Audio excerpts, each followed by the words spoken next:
Olá, amigos, tudo bem com vocês? Estamos de volta aqui para fazer o nosso resumo da semana, uma semana bastante agitada. Mas vamos lá, vamos começar pela última notícia que nós trouxemos aí na coluna do CT. São uma entrevista que fiz com o Dr. Marlon Reis, jurista, advogado do PSB. Ele apresentou dois estudos jurídicos para o presidente regional do PSB, Carlos Amasta, sobre a possibilidade de ações. Ele é autor daquelas ações polêmicas que resultaram aí no cancelamento da eleição da mesa diretora por duas vezes da Assembleia Legislativa, né? Quem entrou foi o PSB Nacional, mas baseado em estudo jurídico feito pelo Dr. Marlon Reis. E agora ele apresentou dois estudos jurídicos para a possibilidade de duas ações. A primeira é contra a eleição da mesa diretora da Câmara de Palmas, que ocorreu no dia 1º de janeiro, e elegeu para presidente Marilon Barbosa, o irmão do governador Vanderlei Barbosa.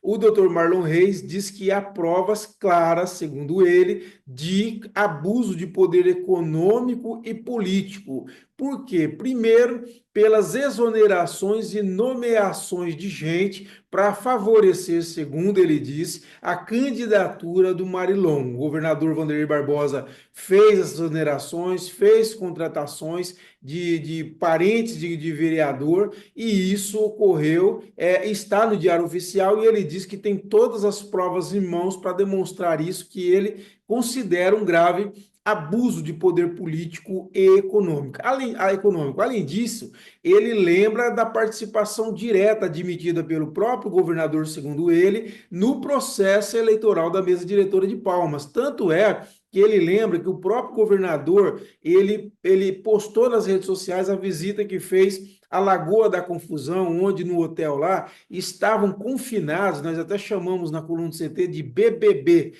os 12 vereadores que votaram no Marilon. O governador esteve lá, então ele vê nisso também um sinal claro de abuso de poder político. Então ele sugeriu aí, com esse estudo jurídico, que o PSB possa entrar com uma ação contra a eleição da mesa diretora da Câmara de Palmas.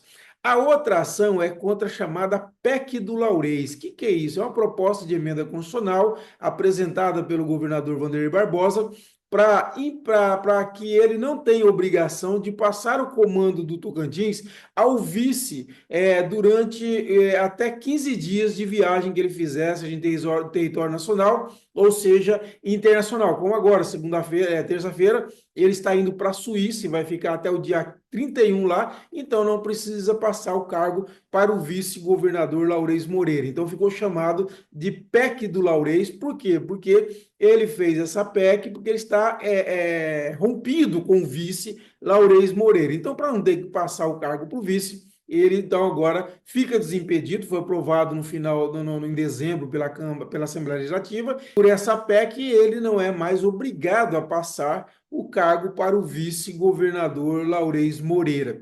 O doutor Marlon Reis vê nisso um problema sério. Ele diz, por exemplo, que prefeitos viajam constantemente para Brasília ou para a capital do estado para resolver problemas.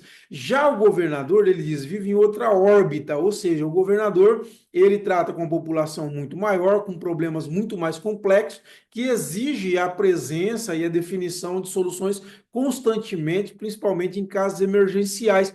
E ele aponta uma situação agora que nós estamos vivendo, que é o caso do desabamento da ponte JK, aquela que liga a Guiarnópolis a Estreito. E ele diz que ele está acompanhando, ele é advogado de entidades lá, inclusive estão acionando o DENIT por causa do desabamento da ponte. Ele lembra que ele diz que as prefeituras, os municípios ali próximos estão desassistidos pelo Estado e exigiria uma presença maior. Então, ele acha que o governador precisa, sim, na ausência, transferir o cargo para o vice. E ele lembra que essa postura, essa PEC do Laurês, fere dois princípios constitucionais, o princípio da impessoalidade e da eficiência, porque o governador em viagem, por uma viagem longa dessa, do Brasil à Suíça, ele não tem como sequer ter informações sobre a situação do estado. Então, o doutor Marlon Reis diz que o Tocantins fica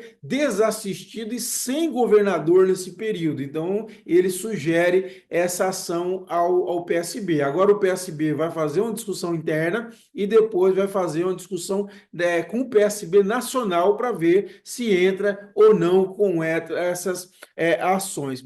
Outra polêmica na semana foi sobre o caso trazido a público pelo prefeito de Figueirópolis, o José Fontoura, sobre uma discussão nacional que tem de tirar Figueirópolis do traçado da Ferrovia de Integração Oeste-Leste, a FIOL.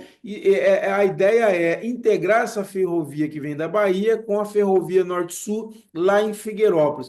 E agora tenho aí uma disputa para tirar Figueirópolis do caminho. O Goiás quer levar para Mara Rosa, para FICO, né, que é a Ferrovia de Integração Centro-Oeste, e fazer essa integração lá. E aí o prefeito veio num vídeo, disse que é um prejuízo muito grande para o Tocantins e cobrando uma mobilização estadual aí de bancada federal, do governo do estado. Houve uma movimentação, o ex-deputado federal, o ex-coordenador da bancada federal, Tiago Dimas, disse que, para mim, que essa situação é resultado da inércia do governo do estado. Já o deputado federal Carlos Gaguin falou que não, que o Gaguin falou que foi ele lá atrás que fez esse debate para incluir Figueirópolis. Ele disse que não houve falta de mobilização.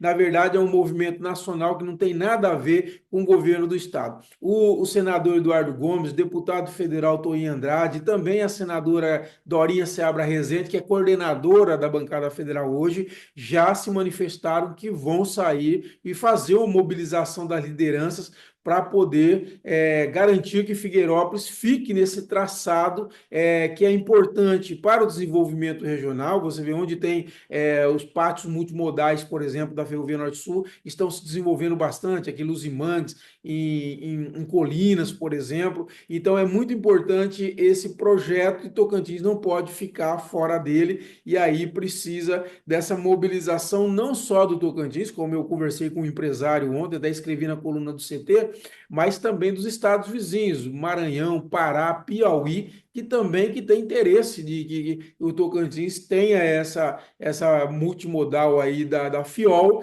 para que faça essa integração com a Ferrovia Norte-Sul e tenha mais opções aí de escoamento de produção, seja para o Sul, seja para Itaqui, ou seja mesmo para o Porto de Ilhéus, onde pretende fazer um novo porto aí para receber a produção dessa região centro-oeste e nordeste, norte do país, tá bom?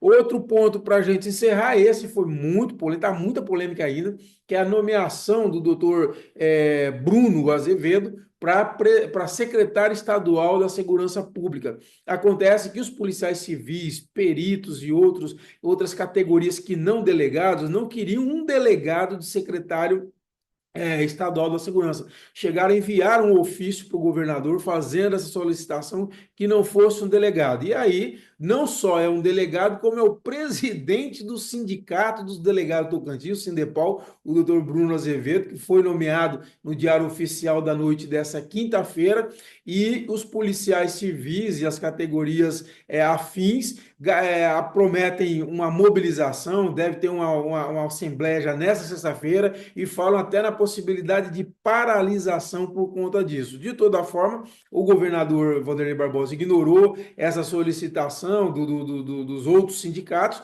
e nomeou aí o doutor Bruno no lugar do doutor Vladimir Oliveira, que sai, acho que inclusive da reforma ou arremedo de reforma que o governador tem feito, é o único secretário até agora que saiu. Teve uma troca no Naturatins, mas de secretaria foi o único secretário que saiu até agora, foi o doutor Vladimir, e entrou então o doutor Bruno aí como secretário estadual da Segurança Pública. Pessoal, essas foram as principais informações dessa semana, e voltamos semana que vem com outro resumo da política do Tocantins. Um abraço a todos e até a próxima.